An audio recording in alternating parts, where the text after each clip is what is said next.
Hello, everyone. I'm Robyn Grable, the founder of Talents Ascend and the Ascend Collective, and your host for Ascending Beyond Barriers. Welcome. Ascending Beyond Barriers is an inspiring podcast dedicated to showcasing the remarkable journeys of small business founders who have faced and overcome significant challenges on their path to success. Each episode delves into the personal stories of entrepreneurs from diverse backgrounds, highlighting their unique experiences, struggles, and triumphs.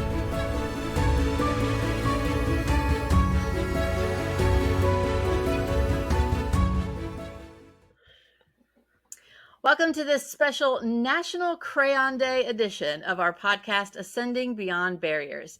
Today, we're celebrating with none other than the crayon eater king himself, Frank Manteau, a proud Marine veteran and entrepreneur.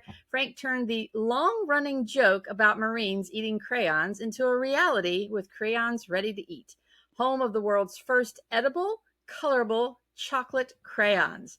Beyond the laughs, Frank is a master connector, problem solver, and business builder, always finding innovative ways to support the veteran community.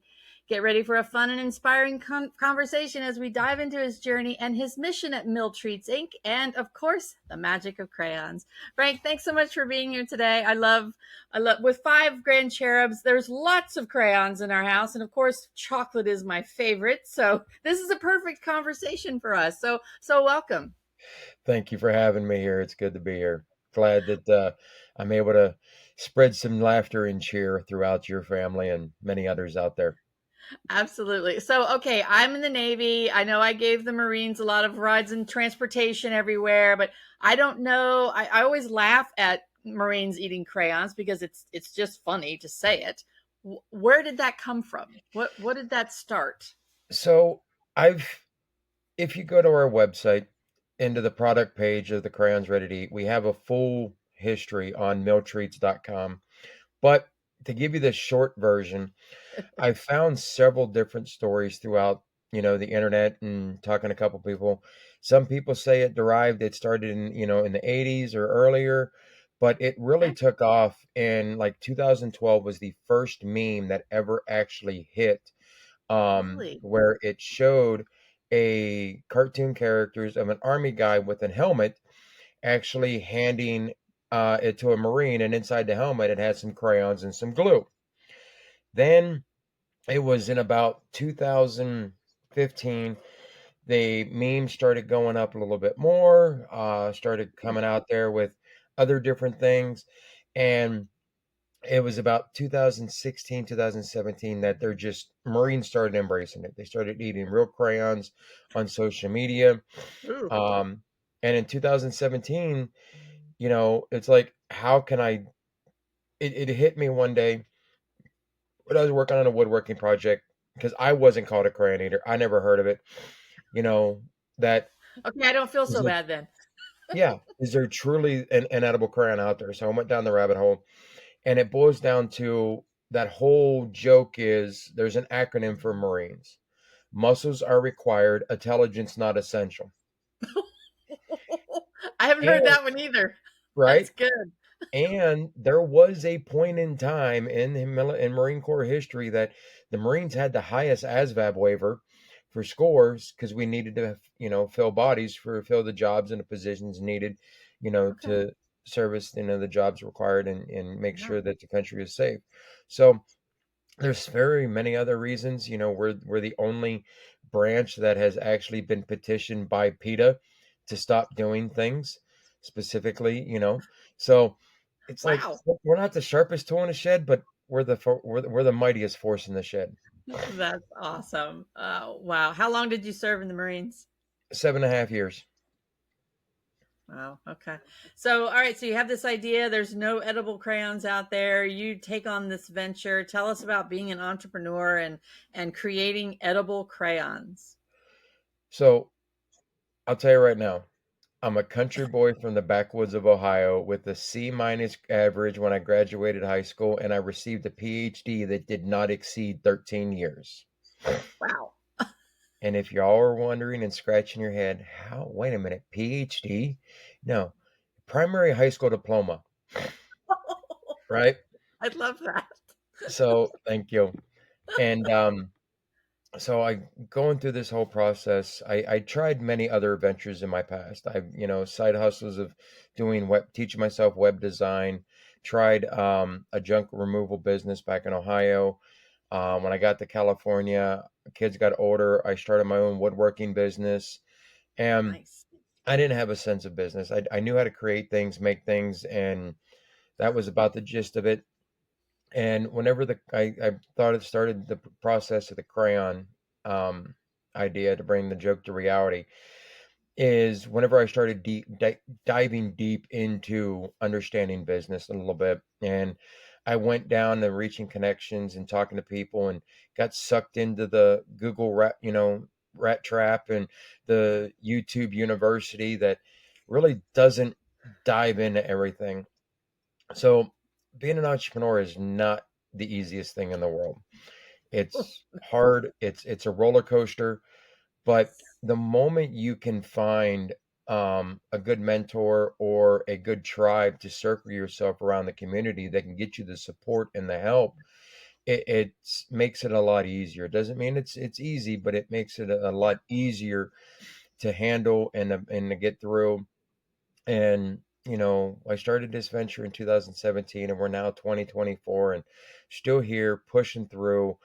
Lots of great support that I've had around me. Getting involved with an organization called Warrior Rising has been very helpful to understanding business, and it takes what we learned in the military and how to apply it to our business in military speak, which was an ultimate game changer for me.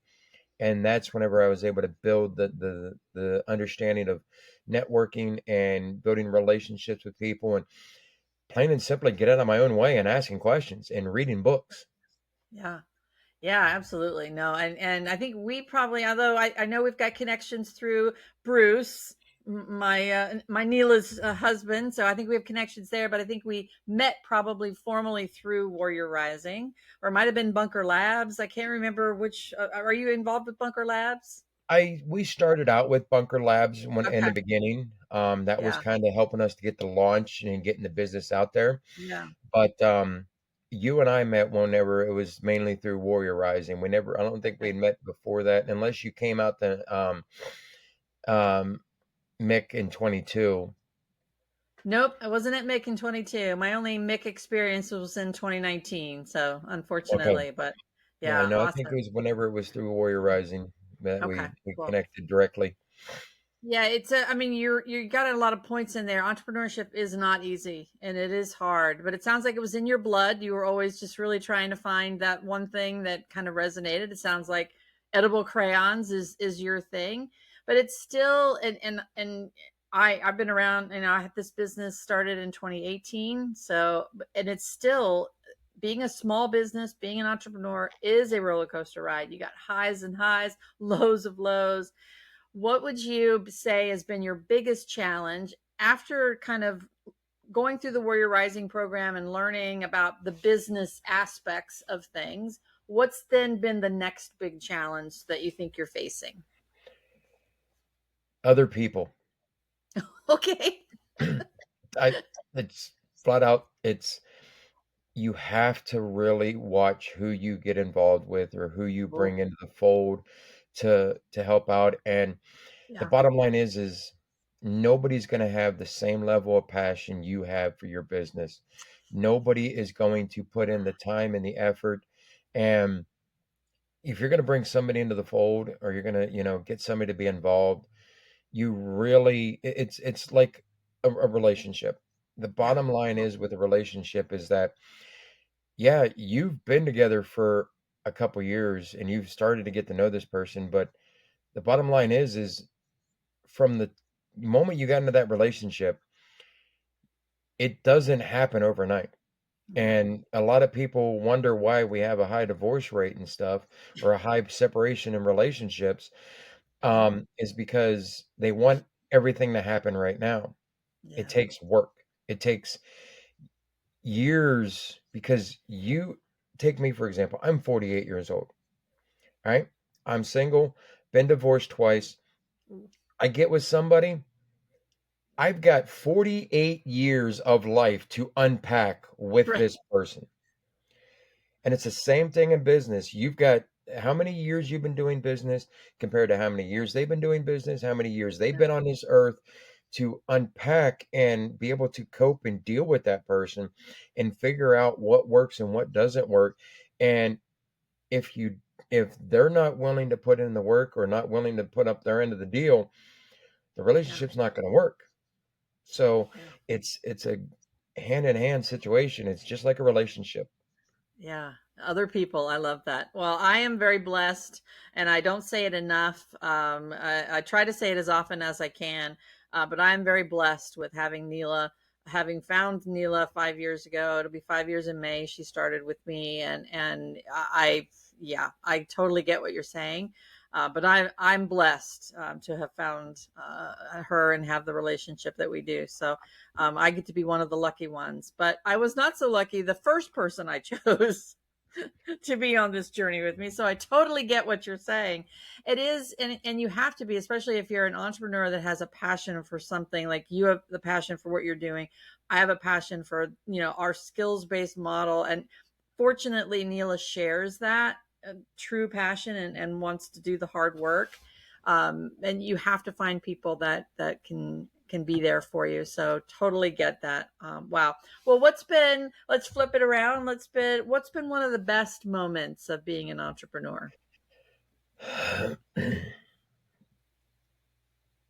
The fact that I would be willing to work 80 hours for myself than 40 hours for somebody else ever again, knowing that I'm investing in myself, I'm investing in Yeah. a potential legacy for my kids, Yes. and I'm able to impact others and being able to do that. Yeah.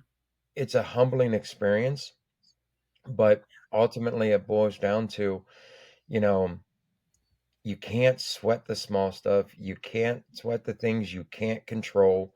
Mm. And it's just a matter of, just like the military teaches us, how to improvise, adapt, and overcome, be resilient. And, and a lot of people are going to hate what I'm going to say right about now. Plan B is not an option. There's Right. no plan B. Yeah. In the military, it's mission accomplishment. Absolutely. And it's how do you accomplish that mission? What task, opportunities do you take to do that? Yeah, one way to get the mission done is going to fail, Yeah. but it's still the mission that you have set out to make happen. And that's Right. where you got to focus is the mission is the mission. Yeah. It's what determines the end of the mission is how you get there. And there may be multiple ways to get there. So Sure. in my opinion, there's no plan B. Yeah. Nice. No, that's very true.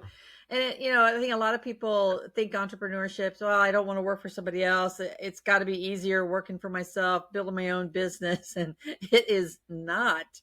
And like you said, in the military, you can't just give up. You've got to finish the mission, regardless of how hard it gets, how limited your resources are, limited other things. So yeah, it's just very true. So you working with Warrior Rising. You're now doing this thing in Vegas. Tell us about that.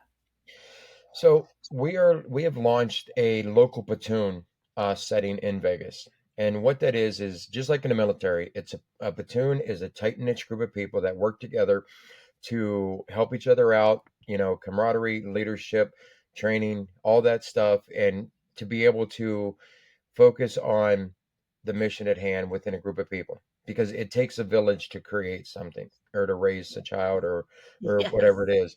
And to show that you don't have to go it alone. So what we're doing is National is doing a great job of everything they're making happen, but they want to be able to reach the local communities. So we're bringing a platoon here to Las Vegas that we're going to be doing in-person events. We're going to be bringing in-person people, subject matter experts, master classes, community support from the local area that is showing them you have a tribe and an ecosystem here in your local community and you can get the resources you need within your local community anywhere you need to go. Nice. And by doing so, any efforts that we put in goes back into those veterans, their spouses, or immediate children here in the community. Any funding we get, it goes back into them, which goes back into the local community. Sure. Yeah. and we launched here in Las Vegas. I know they're going to be launching in I think June timeframe. It's going to be in Phoenix, Oh, and cool. then the goal was to launch one in Houston at towards the end of the year. So it's a matter of bringing that platoon aspect of the military to the local communities with the resources and the support what Warrior Rising has been able to do for the past 10 years. Yeah, that's amazing. That's awesome. Well, congratulations for standing that up because that's not easy either with all the things that you have going on. And but I get it's your passion to help. I mean, that's part of being a veteran too. Part of being a service member. That's just who we are. It's kind of inherent in us to help others and help people. So good for you. So what other your company's called MilTreats. Are there other treats besides the crayons? Tell us more about MilTreats. Yeah, so what we did with MilTreats is a lot of people know we started out as Crayons Ready to Eat, Right. and that was a one shot product. Okay. And it was like, what more could I do? Yeah. Um, we had already created the world's first colorful chocolate crayon, and I knew we were telling the joke of why Marines are called crayon eaters. But then it was like, okay, we're a seasonal product. I need to figure out an avenue, a pivot, to be able to adapt to the situation, and like the military taught us. And it was like, Mm. I can tell I had the opportunity to tell the stories, the histories, and the jokes of everything we bring to market. And that's when Mill Treats was born, because everything I can say I've done is the first for everything. We're the first of its kind type of company that we're a military, educational, camaraderie, treat, beverage, and accessory company. So Nice. everything we bring to market. So we brought coffee. We're not a coffee company. We brought coffee into the fold. Our Okay. coffee tells you the history of why coffee is a part of the military all the way back to Civil War times. Mm. It's 100% Arabica beans roasted with mesquite wood, low acidic, goes down smooth. They come in individual serving pods that you brew at 8 ounces, so you Nice. can give a true cup of shut the up. All And right. exactly, it's available in medium and dark roast. And then we also tell you the history of the 40 millimeter grenade. We launched our 40 millimeter grenade salt and pepper shakers. Okay. We also tell you the significance of the yellow footprints of when the Marines joined the Marine Corps. The first thing they do is step on the yellow footprints. We created a Yeah. yellow footprint keychain. We're getting Nice. ready to launch a military libs series. If anybody is out there and that's ever played or got a hold of the books Mad Libs, Yeah. we're spinning it off into military libs. I love And it. the first series is going to be the Marine Corps, of course. Oh my gosh. That's a fun game. I love playing that. It is. I look forward to that. So you have to keep me posted on when that comes out. I'll be one of your first purchasers. So that's Definitely, I awesome. will. What we're going to be doing is, anybody that's out there listening, get on our um, email list, go to our website, sign up for our email list, and we're going to be turning this. There's a lot of crowdfunding opportunity platforms out there. There's Kickstarter, all this, everything else. But the fact that we have our own website, why can't we just do pre-orders and do it on our website? So that's what we're going to be doing. We're going to be launching a pre-order on our website, so we can cover get the amount of money brought in, cover the production cost, the publishing cost, and everything else. So once we get that minimum amount raised, right now I'm guessing we probably need about $5,000 to be able to do this whole thing, to get the Wow. editing, everything situated, and get a minimum order through. And once we reach that, then we will start shipping things out. But we guarantee, just like we did with our crayons, that you're going to be getting the product. You're just going straight through our website, and we're not having to pay the extra fees of those other platforms. We're already paying, the transaction fees, and we're able to have that direct communication with you through our platform by somebody else's platform. So there will be a pre-order that's going to be happening, so we can Cool. take this to market. Hopefully, within the next couple weeks, that pre-order is going to launch. Nice. That sounds so exciting. So what's next? I mean, you've got so many things going on. What would you tell entrepreneurs that have all these ideas? Because like you started out with woodworking, or you had, all these other things that you did, and you finally landed on the crayons, and now you've got mill treats and all these things. You kind of built up that kind of an empire. What would you tell an entrepreneur who's starting out that just has an idea that, or they have a, a product they think is going to be the next greatest thing? What would you tell them how to start? What should they first do? Make it happen. Do it. Put True. one foot out in front of the other just like you walk every day. Put one leg in the pants before you put the other leg in, and just do it, because Love you it. don't know what you don't know, and you're not going to know until it's going to work until you take the risk and try it. Yeah, You absolutely. have to take the risk. You have to jump out there. You have to be able to just give it a try and rely on other people's feedback, not your family, not those who are directly close to you, because they're saying things because they love you. Right. Get out there in the community, go to events, show people, make a prototype. There's many ways that you can do it. It's the YouTube University helps in certain ways. You've got other resources in the veteran community. If you've got a physical product, just search for ideas within that realm, and you'll find people that can help you get it happen, make it happen, and just learn how to do it and get out there and make it happen.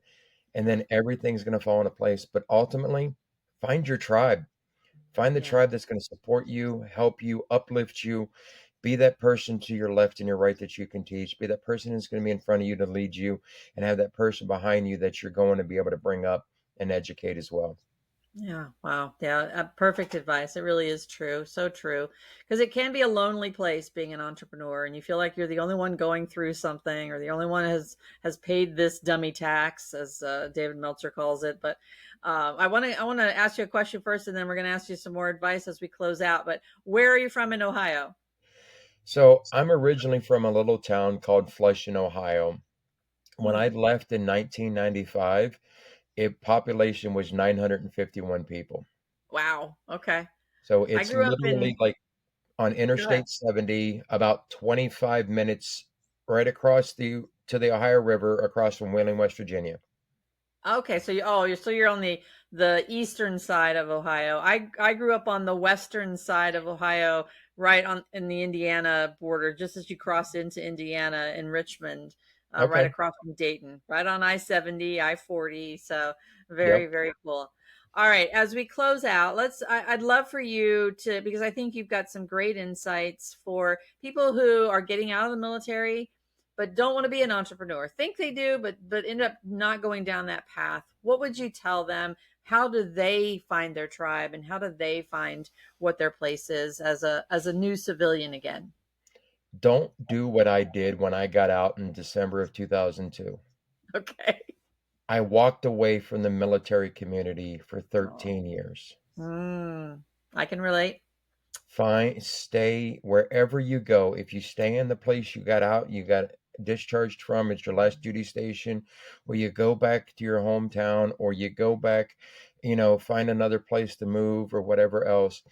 Plug into your local veteran community, whether it's with the VFW, whether it's an American Legion, whether it's with a Marine Corps League if you're a Marine, whether you're, and any other organization is out there. Find the local veteran organization in your community, and find people in your industry. There's constantly networking events in your area that you can get into. Constantly be looking for opportunities to network, connect, and build relationships with people, and then you'll be able to find your tribe to get you to that next level. But stay plugged in. Some of us get out, and I got out when I had resentment from from the Marine Corps, the way my transition happened. Yeah. But it doesn't reflect to what other people are, because we rely on our band of brothers and band of sisters while we were in, and that's what we know. And the moment we try to walk away and go on our own, and we don't have our tribe, it creates problems, and we go down the worst rabbit hole that we can go down, and we get in our own brain, and sometimes it's not the place you want to be. Yeah. Wow. Okay. That was a great, great way to end this ascending beyond barriers, because it really does. You have to not go it alone. We say that a lot too. Just don't go it alone. Don't feel like you're alone. So, well, Frank, thank you so much for celebrating National Crayon Day with us. This is so exciting. And I hope everybody lines up to order your edible crayons and all the other MilTreats, and you get such great success. Thanks for being on today. Really appreciate you. And looking forward to watching all the things you've got coming up. Well, I appreciate it. And I will say that this is the cutoff, and we've had some transition issues with shipping and manufacturing. So right now, the crayons are not available. We're getting into that warm season to where we're not going Uh, to be able to ship the crayons, the Can't risk ship 'em. melting and the Yeah. product not showing up. Ooh. But get on our email list in September, Yes. August. We will announce when we're going to open up the wait list to get the crayons again. But keep an Nice. eye on our website when all the products come back in, when we transition to the shipping in a new shipping place. And we will do everything we can to get the orders filled and get the pre-orders for the military libs, Marine libs edition coming out. Love that. Love that. All right, Frank. Thank you so much. Thank you.